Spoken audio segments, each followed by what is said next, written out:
What we just witnessed here was a traditional ceremony for a push-in. It's respectful to our heritage in the fire service, related to back when the horse and buggies pulled, or the horse pulled the steam pumpers, and the firemen would wash down the wheels of manure and back them into the fire station. So horses don't back up very well, so the firemen would push those steam pumpers back up in the firehouse, put them away, prepared for the next call. So today we paid tribute to that. Additionally, what we did was we did a dedicatory prayer for this piece of apparatus to serve the citizens here in Smith County and the men and women of our district that will ride on this piece of equipment and provide those services. Today's market on a custom pumper like this, meaning that it has a custom cab on it, that's all the safety features, custom pump, 1,000-gallon water tank. This type of apparatus, today's market is 2 to 3 years in the market once you make a purchase order on one. This one was built in Florida by Pierce Company. Pierce Manufacturing built this truck, and we were able to obtain a demo number. And so it was already slated for production. We were able to jump in line and get this. We've had our unfortunate events here in Smith County where we've been struck out on I-20. We've also had unfortunate incident where we damaged a piece of equipment. So we need to be able to get our apparatus in a little bit quicker than 3 years. So this one is about 1.5 years in the making. It's here right now. It's ready to be in service as we speak to service our Smith County ESD number 2. 1,000 gallons. It's got seating for 4 firefighters with air packs. It also has 2 flip down seats that if we were to recover a citizen on the roadway or something like that needed to be in safety to get them out of the road, we have that capacity to put them in a seat belt.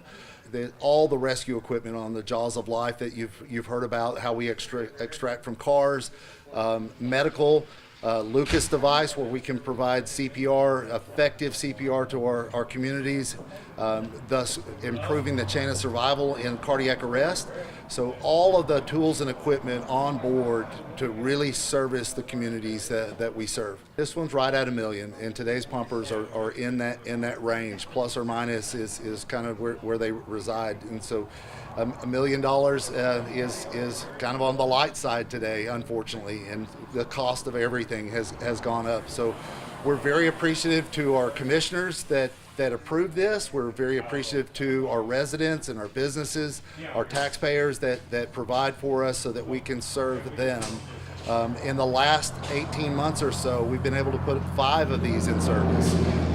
We've been able to improve our water rescue capabilities and put a boat in service. So we're servicing on Palestine and Lake Tyler and communities. Even this past weekend, we were called up to Hideaway Lake. So we've been utilized extensively in the last several weeks in that water program that we've developed rather quickly with swift water and divers and boats. So the district has invested heavily into our communities. We're now staffed in 12 fire stations across the county. That's all the way from the north end of the county all the way to Bullard. And those are full-time, round-the-clock staffing. So those engine companies are in service, ready to respond at a moment's notice. No notice, go. They're ready to go on the road and provide fire protection to our communities and our businesses. Any of the apparatus that come out of service, what we hope is they still have a residual useful life, and that useful life would go into a reserve service. These have to go down for scheduled maintenance. They have to go down for tire replacements, pump repairs, things of that nature. When that happens, we need to be able to put an apparatus back in its place so that we're not out of business. We're on a pumper that has equitable qualities to be able to provide those services to our communities. We're ready to go right now. This apparatus behind me is staffed full-time, round the clock. The firefighters in this station, in this firehouse, are ready to respond to the calls and needs of our communities.